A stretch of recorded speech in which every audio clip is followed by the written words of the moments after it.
Vou te perguntar uma coisa então, Carla, que você é especialista aqui. Você fez o mestrado em... Especialista em nada, gente, por Desculpa, favor. desculpa, eu sei que não é verdade, na nossa comunidade essa palavra é ruim, mas... eu fiquei curioso que você falou que você acabou de fazer um mestrado em arte. Daí eu queria perguntar o que que você estudou, qual foi, sei lá, o tema da sua dissertação? A minha dissertação foi sobre fotografia contemporânea, mas eu trabalho a imagem fotográfica a partir muito da fotografia, porque eu gosto muito de imagem. Não é porque eu gosto muito de imagem, pronto, a imagem traz muitas curiosidades e faz-me questionar muita coisa. E a fotografia é um meio que eu considero que libertou a imagem e que subjugou a humanidade à imagem para o bem e para o mal. Pronto. E a tese em específico, pronto, é fotografia contemporânea, mas resgatando o analógico para confrontar a materialidade e a imaterialidade da própria imagem fotográfica. E isso traz o conceito temporal, que também é muito incrível na blockchain, que nada tem que ver com o nosso conceito temporal. É, ou seja, você estudou tanto fotografia que você conseguiu transcender e ver essas conexões mais filosóficas da arte de tirar uma foto. Porque, por exemplo, eu já tinha ouvido essa primeira visão de como a fotografia libertou a arte. Mas aí você falou uma segunda parte da fotografia ter nos subjugado alguma coisa da imagem que eu nem sei se eu entendi direito. Mas no fundo eu lembro que eu vi um outro podcast que você falou, tipo, lá no Fuck You Money, com o Hugo, que você falou das relações entre a fotografia e o Bitcoin e que entender a fotografia te fez entender o Bitcoin melhor. E um alimenta o outro sem ter uma analogia entre ambos. Explica essa coisa toda. Não, tem pontos em comum. Eu encontro muitos pontos em comum. E o primeiro é o trilema. Mas como É o o trilema se trilema. aplica à fotografia? Porque tu, na fotografia, tu tens o grande triângulo das Bermudas que tu não consegues resolver, que é o ISO, a possibilidade de obturação e a focagem. E então tu, para teres duas variáveis, tens que abrir mão sempre de uma das outras, por muito pouquinho que seja. E o trilema da Bitcoin é a segurança, a escalabilidade e a velocidade. E então, em detrimento de toda a segurança, que foi aquilo que a Bitcoin quis manter, digamos assim, a blockchain, ou o Satoshi, ou os Satoshis, não interessa, teve que se renegar um pouco, ou dizer assim, a prioridade é a segurança. O resto vai funcionar, mas a prioridade será sempre a segurança. Pronto, e é uma forma de operar. E tu na fotografia, porque é que muitos fotógrafos querem chegar à perfeição da imagem fotográfica? É harmonizando esse trilema. É possível de ser harmonizado, mas pela natureza não é possível, porque estamos a falar em milissegundos, não é possível ele ser perfeito. Vais ter que desfocar sempre alguma coisa. Pronto. Eu também sou um bocadinho técnica na fotografia e na imagem. Mas isto, pronto, faz parte da técnica básica da fotografia manual. E logo aí à partida é uma tecnologia que tem esses dois pontos em comum.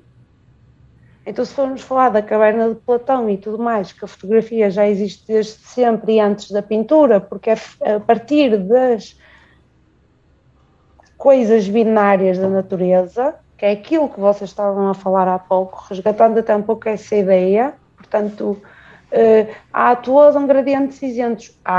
Mas o ser humano existe no binário, porque é assim que é a vida, porque há situações análogas, há luz e há ausência de luz, há claro e há escuro. Claro que há muitas coisas que dá para abstrair, mas há outras coisas que são binárias.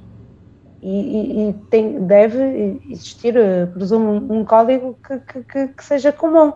Pronto, e a primeira coisa que me saltou logo assim foi mesmo essa parte técnica. Eu compreendi, acho que muito bem a blockchain, do ponto de vista do trilema, que toda a gente diz, mas o trilema, e toda a gente tem a ambição de resolver o grande trilema, que não vai ter resolução. E eu acho que a aposta na segurança, que nos permite ser o nosso banco, foi a melhor coisa que se fez. E por isso hoje em dia existe uma blockchain Bitcoin que só com um ataque de 51%, que já imprime muitos custos, portanto tem que se pensar duas vezes, porque não só destrói a Bitcoin, para destruir a Bitcoin tudo tem que ser destruído, como o Dog ou o que falou há pouco. Portanto o prejuízo seria enorme. E eu quero acreditar que ninguém caia nessa loucura, não é?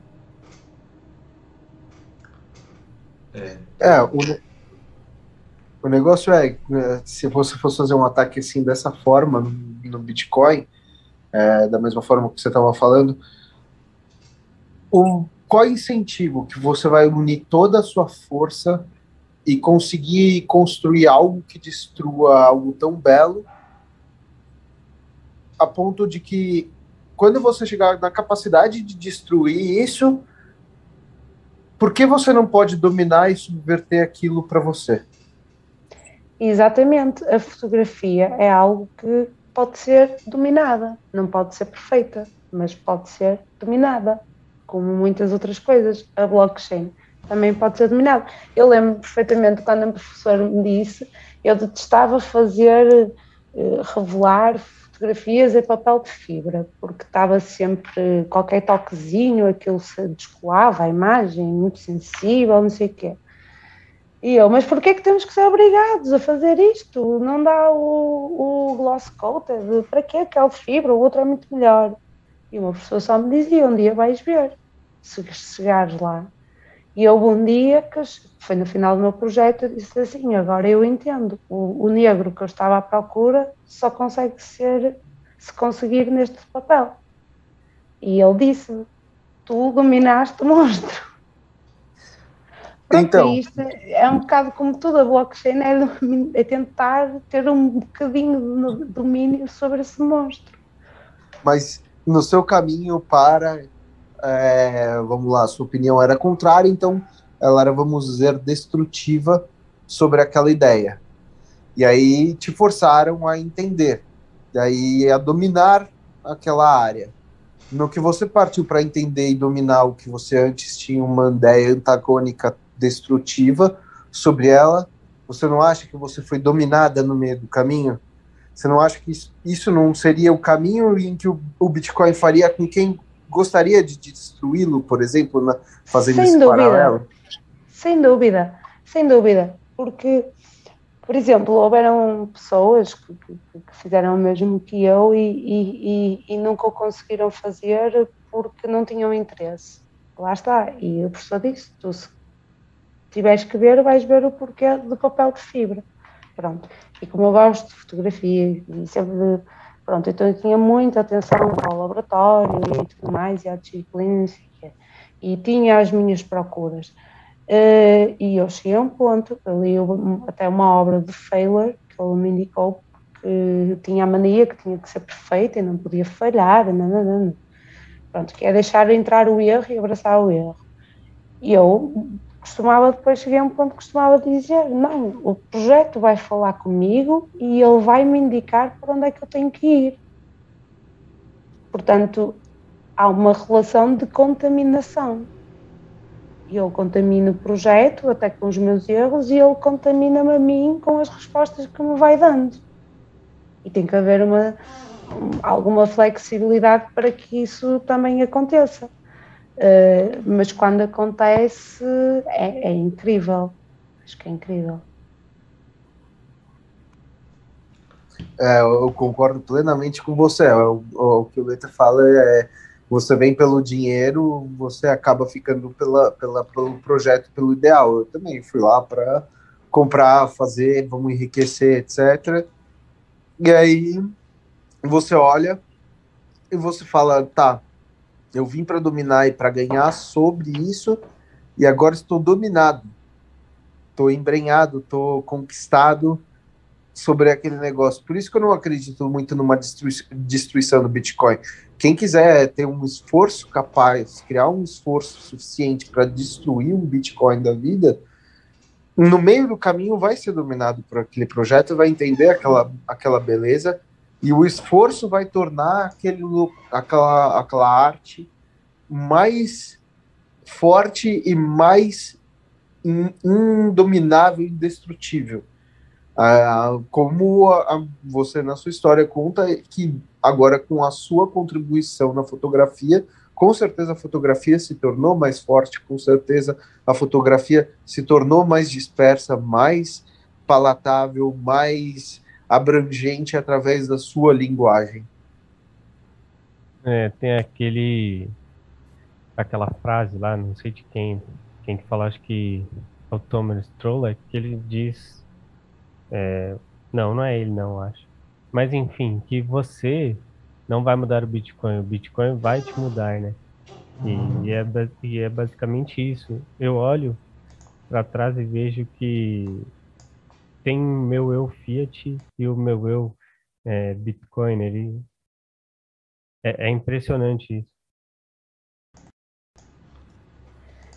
Eu não concordo muito com essa frase, mas pronto. Porque eu acho que o Bitcoin não te vai mudar. Eu acho que ele ajuda ou permite-te uma revelação.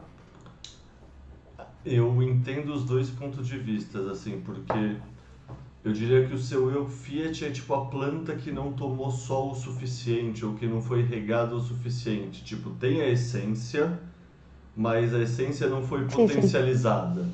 Eu acho que nesse sentido, todos nós, pelo menos eu, assim, tipo, com certeza eu tinha muitas coisas que eu já entendia de mundo, pensava no mundo antes do Bitcoin. Mas, ao mesmo tempo, o Bitcoin foi aquele catalisador na reação química, sabe? Que me deu um senso de... usando termos filosóficos, a potência mesmo, sabe? Que, no fundo, sei lá, o tesão, o engajamento. Sim, e essa frase é muito incrível. Não tenho nada contra, mas... é nosso, está em potência, certo? Não é? Não deveria ter sido assim. Até porque nem assim a maioria das pessoas estão a acordar, infelizmente, não é? Foi-nos roubado desde que nascemos, através da educação que temos, a escola que temos e tudo mais. A distorção Fiat, né? Eu já era isso, só que o sistema Fiat me distorceu, então, tipo... É tipo uma metamorfose, enfim, não sei, uma evolução, eu acredito, né? E todo dia, na bolha Bitcoin, você aparecem novos, tipo, hábitos, enfim, ethos, né? Coisas que vão te mostrando a verdade, enfim, ou você vai descobrindo. Tem uma alteração, né, nos seus hábitos, enfim, que às vezes estavam distorcidos pelo sistema Fiat.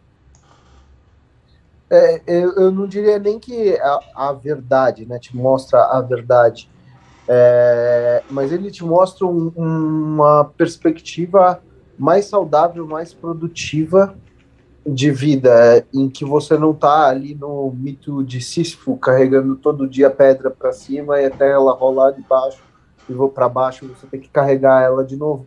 Que o mundo é muito mais do que isso e que uma nova perspectiva de vida se surge a partir do momento em que você não está mais fazendo esse trabalho de Sísifo, sabe? De carregar a pedra para cima. Então, é como eu falei, eu contei na questão do podcast do Líbano, uma sociedade que era próspera, rica culturalmente, focada em integração e cooperação, que se tornou uma sociedade vazia, baseada em lastros que eram frágeis e que foi destruído. Então, o sistema Fiat ele gera um incentivo errado para uma perspectiva de errado, um incentivo perverso, um incentivo talvez não saudável, vamos dizer, de mundo em que é muito frágil a fundação dele. A partir do momento em que essa fundação começa a mostrar uma pequena rachadura, é uma questão de tempo até ela ser completamente derrubada e você se vê sem abrigo, você se vê sem chão, você se vê sem construção de fato de algo saudável, de algo sustentável, que basicamente, contando a história, foi o que aconteceu ali no Líbano, que é o que acontece na Argentina, aconteceu na Argentina, uma sociedade que a prosperidade toda com riqueza cultural que se desenvolveu, ela era lastreada em éter, nada, no vazio. Em dívida, Sim, né? essa parte dos incentivos é muito claro, né? Como isso altera a nossa perspectiva. Isso influencia todas as áreas, né? O Seyfedin, ele fala bastante disso na questão das pesquisas científicas, que são basicamente voltadas para incentivos perversos, incentivos ruins, incentivos que não que geram questionamentos sobre os próprios questionamentos para ser algo meio que autofágico o negócio e te colocar num ciclo eterno em que você não sai do mesmo lugar, né, o mito de Sísifo científico, e que também pode ser aplicado na arte, que é o mito de Sísifo na arte, em que você produz, e aí a cada, sei lá, 10 anos você volta com um conceito que em tese já tinha morrido, mas ele só morreu porque tinha passado uma época e agora você tem que trazer ele de volta porque você precisa girar a roda, que nem a moda. Você também pode falar muito disso. As roupas que eram no passado ficaram para o passado, daqui a pouco a gente está usando elas de novo, porque a moda precisa continuar girando. Isso é um incentivo Fiat, um incentivo de uma sociedade que no final o que você gera, ele não está evoluindo, ele na verdade só está girando uma roda sem sair do lugar. Você não está caminhando para frente, você está caminhando, correndo na esteira. Isso implica um outro tipo de tempo.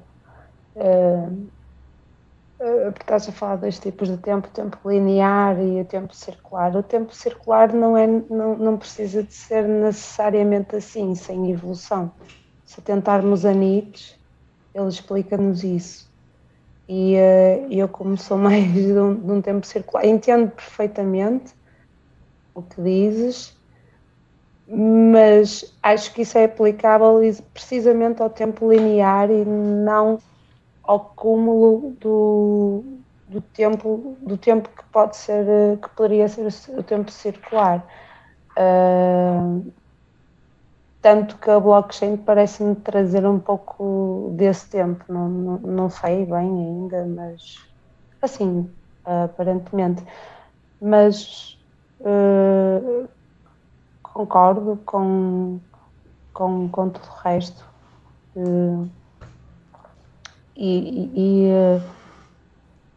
Talvez seja por isso que somos um pouco entorpecidos e adormecidos, não é? E depois não tínhamos a capacidade de ver aquilo que está um pouco à nossa frente, porque eu acho que todos concordam aqui que as tais ditas red flags se apresentam por todos os campos. Acho que nunca tivemos tantas à frente, não é? Nossa, para mim, assim, essa questão... Acho que, em outras palavras, que, assim, pensando no meu ponto de vista, como eu digo que foi essa Fiat atrofiado ou não, é que, assim, todo mundo vive dentro da sua própria mente, né? Todo mundo vive dentro do seu próprio modelo mental. Tipo, a maneira que você pensa no mundo é a maneira que você enxerga o mundo e a maneira que você vive no mundo. E a gente não tem mais narrativas otimistas no mundo, em via de regra. Tipo, eu sempre fui cético, sempre fui pessimista, sempre vi que a coisa estava piorando, sempre vi irracionalidades acontecendo, sempre vi mais problemas do que solução. E nesse sentido, esse senso de potência, esse senso de otimismo que o Bitcoin traz para mim é isso, ele te oferece uma narrativa otimista, onde a gente sempre só teve narrativas pessimistas. Otimismo É mais racional, né? longe, o Bitcoin oferece a única solução, infelizmente. E é um Não, otimismo racional de fato, né? Porque é bem embasado, né? Não é só um shitcoiner vendendo uma ilusão, né? É uma coisa que você. mas é exatamente isso que eu estou falando. Assim, quando eu quis dizer da circularidade, né, não foi que a gente não deve revisitar coisas e trazer de volta conceitos que foram bons e que deram certo e etc. Mas no meio dessa circularidade do sistema Fiat e em que você busca isso, você gera um incentivo de criar tanta perversidade no meio do caminho que as coisas boas e puras que você quer trazer de volta, elas estão servindo como um chamariz para que muita coisa ruim e muita justificativa, muita coisa perversa seja criada no meio do caminho. Que, ao mesmo tempo, no Bitcoin, a gente vira e mexe, cai na mesma discussão, a discussão da guerra dos Block Wars lá de 2017, a gente sempre acaba voltando, mas só que ele te obriga a ser um pouco mais objetivo, isso é bom, a gente de fato vai trazer, se não é, a gente não vai desperdiçar energia e tempo com algo que de fato não é bom.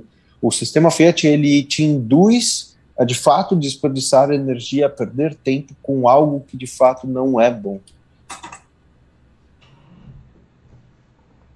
Não sei se eu consegui explicar para a Carla até que ela estava falando da linearidade, circularidade do Sim. tempo. O que eu quis dizer não era uma crítica. Sim. E isso eu totalmente de acordo. O sistema Fiat não traz qualquer tipo de produção benéfica, nem sequer deixa o ser humano produzir.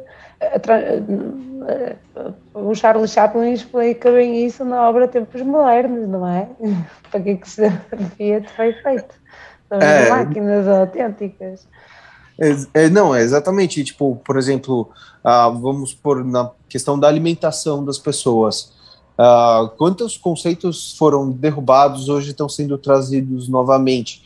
E, em partes, eles relegam as qualidades boas de descobertas científicas que fazem bem à alimentação das pessoas para que a roda continue girando. Então, descobrimos que comer vegetais, legumes e proteína fazem bem ao ser humano. Aí precisamos tirar isso para fazer a roda girar. Então cria-se um novo estudo perverso justificando que a proteína animal faz mal, que os legumes podem estar contaminados, então vamos voltar a usar o grãos, uma dieta em carboidratos vai te fazer melhor por causa disso. E aí depois questiona-se essa dieta dos carboidratos e etc, e volta para uma dieta de frutas.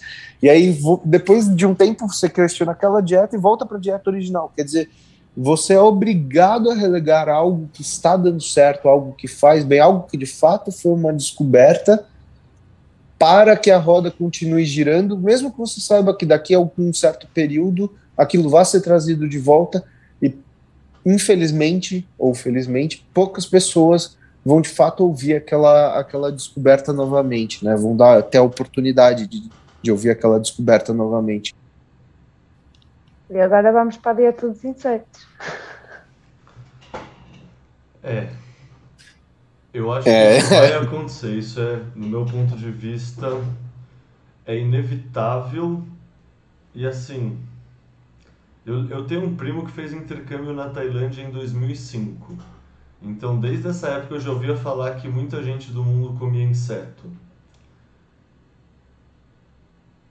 E um ponto de vista, assim, com certeza qualquer governo central obrigando as coisas e fazendo, tipo, toda essa demolição forçada é uma cagada. Então, obviamente não estou apoiando isso.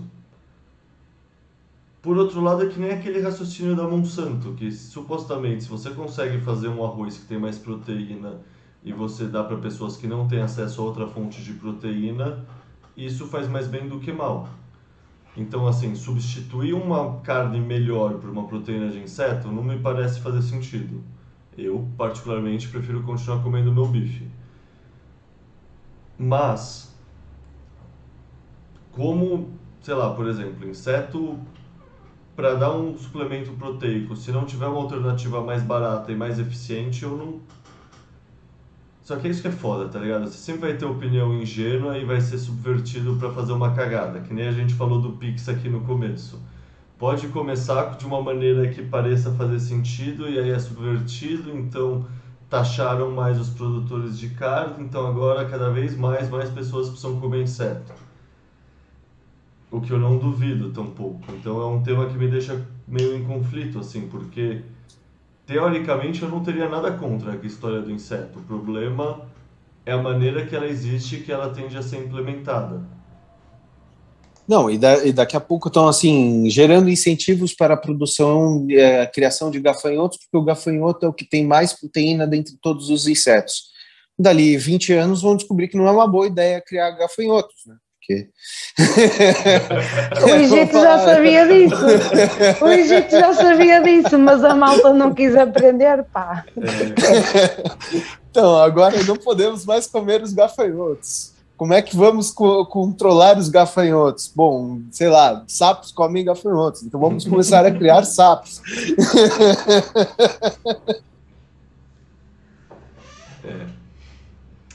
Esse tal de intervencionismo ingênuo, né?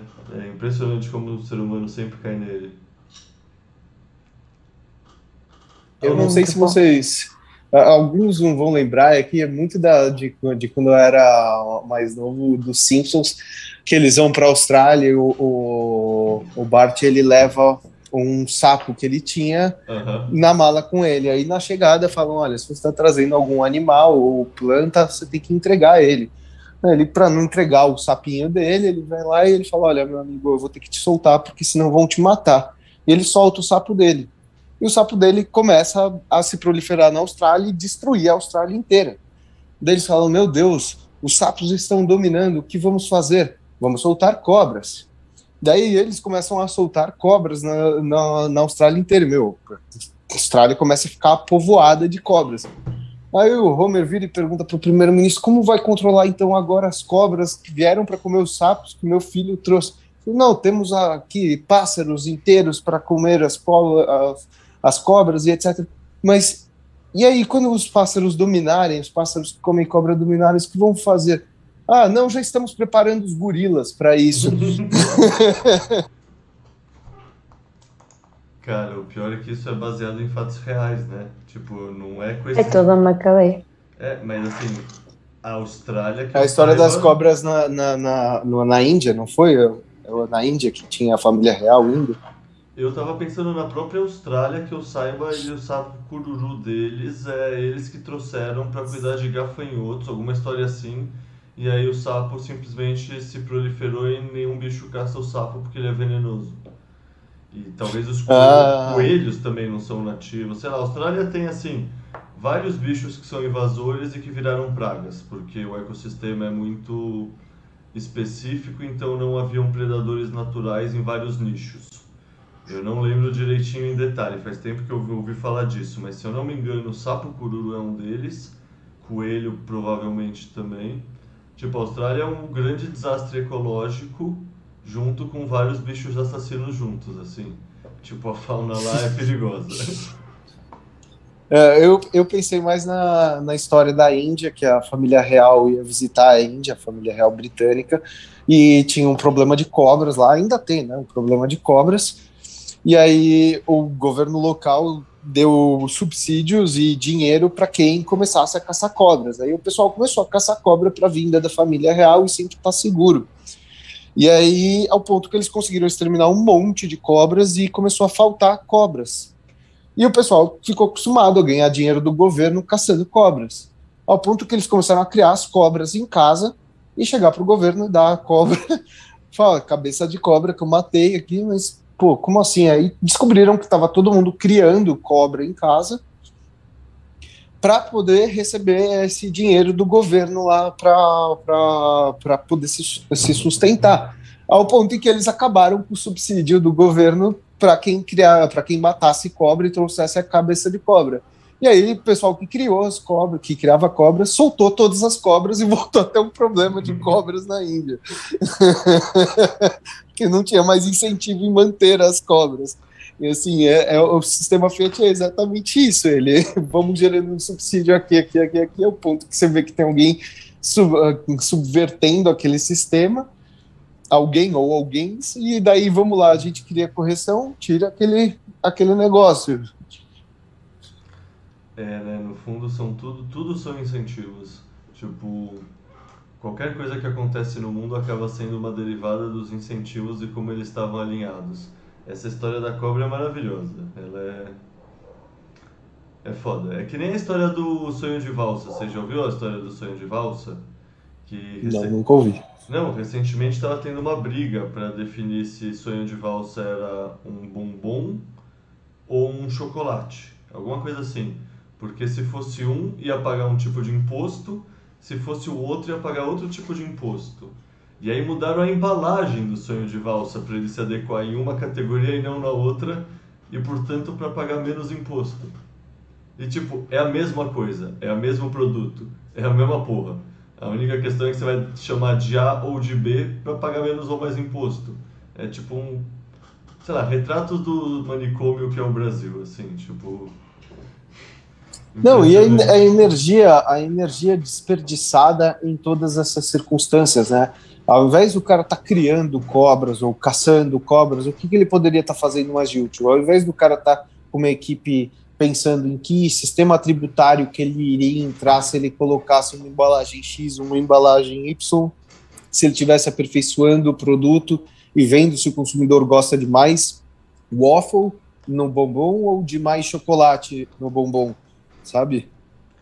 Não, total, né? Tipo, no fundo, o capital intelectual e o tempo que é perdido só por conta dos atritos do sistema, cara, é um assunto que a gente já falou hoje, mas assim, o que me passa na cabeça quando eu leio esse tipo de coisa atualmente é a pergunta: Who is John Galt? Tipo, quem é John Galt? Que é um bagulho que sempre tem nesse livro Revolta de Atlas quando tem uma dessas situações absurdas, assim, do sistema saqueando as pessoas, tá ligado? E tipo... John Galt são os bitcoinheiros. Cada um em seu tempo, conforme vai entrando, ele vai entendendo o que é o tempo, o que é energia, o que é precioso de fato, onde vale você desperdiçar seu tempo e sua energia, e como você vai influenciar e criar mais coisa para melhorar o mundo de uma forma mais otimizada, que é saindo desse sistema Fiat, saindo desse sistema de incentivos perversos. Para mim, eu penso, sem ler o livro, eu me deparei bastante vezes com, até onde eu li com essa pergunta com o John Galt. Para mim, ouvindo antes de ler o livro, até onde eu li o livro, para mim é exatamente isso. É aquela pessoa que sempre vem, se você perceber, até onde eu li, essa pergunta sempre vem e surge no livro quando se depara com uma situação de conflito entre uma boa escolha, uma escolha otimizada, uma situação otimizada e uma escolha pervertida, uma escolha ideológica transtornada. Não sei se você percebeu isso. Sim. Ou foi coisa da minha cabeça, mas essa pergunta sempre vem nessas circunstâncias.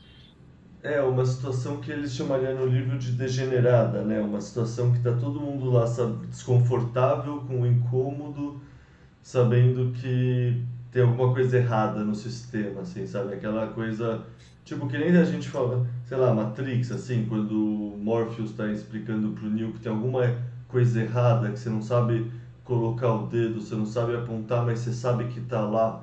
Isso é a Matrix, que ela é pervasiva e está em todos os lugares. No fundo é a mesma coisa, essa sensação de que a Matrix está quebrada, as pessoas respondem perguntando quem é João Galt. Pelo menos foi assim que eu interpretei, assim. E, É exatamente isso. e é isso, somos todos nós, mas também é Satoshi Nakamoto, né? No sentido mais... Tem aquela história de... Sabe aquele clichê de filmes de Hollywood? Ah, eu sou tal... Não, eu sou. Não, eu sou. E aí no final é todo mundo, e todo mundo se dá as mãos, e é um final emocionante. Tipo, fato, todos os bitcoinheiros também são John Galt. Mas o Satoshi é o John Galt, tipo... Qual é o Ele é príncipe? o John Galt. E a É, Matrix hoje tem qual é o mecanismo de defesa dela? Teoria da conspiração, óbvio. Não é, tem outra. Como que ela se defende? Teoria fake news e teoria da conspiração. gerando ruído. Gerando ruído. E sabendo que a grande maioria dos seres humanos são NPCs, eles realmente...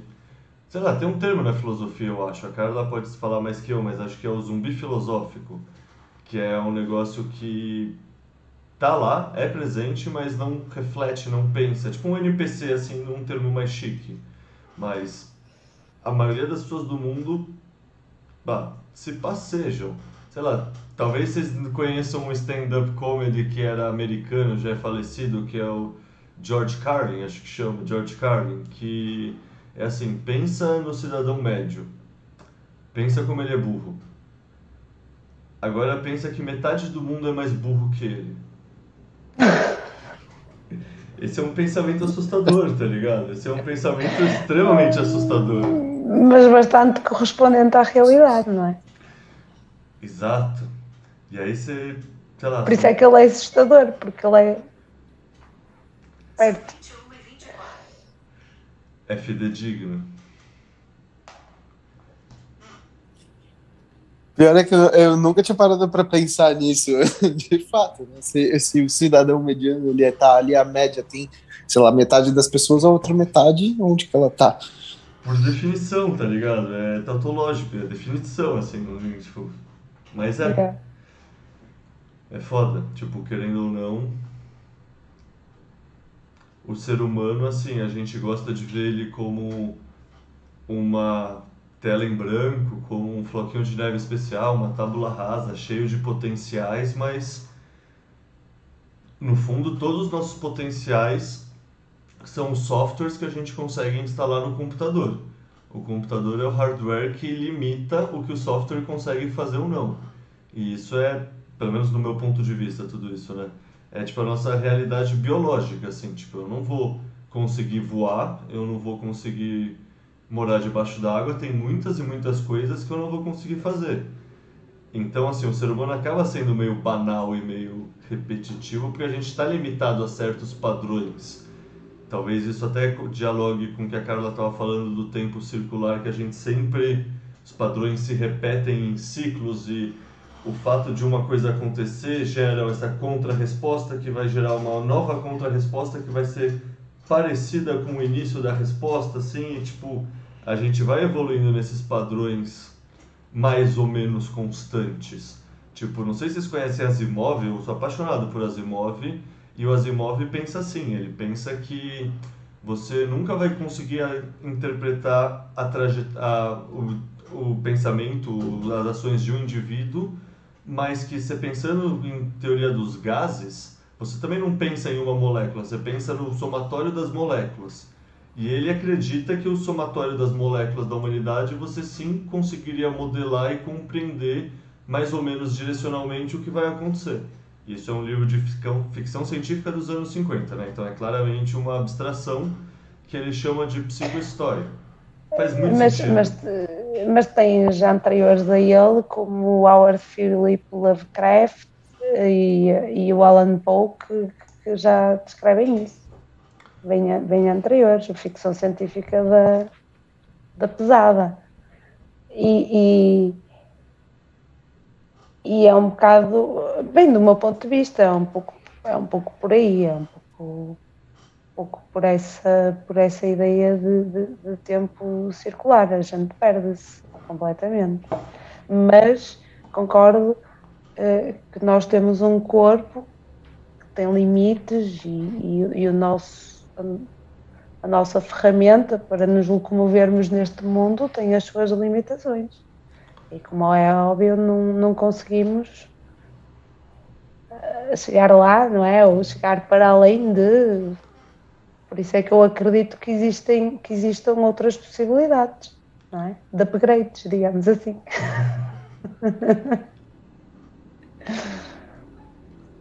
No fundo é muito interessante que a gente é um cérebro incrível preso num trato intestinal, assim, que é tipo essa parte mais elevada junto com a parte mais animal e os dois juntos que formam a nossa máquina, né? Exatamente.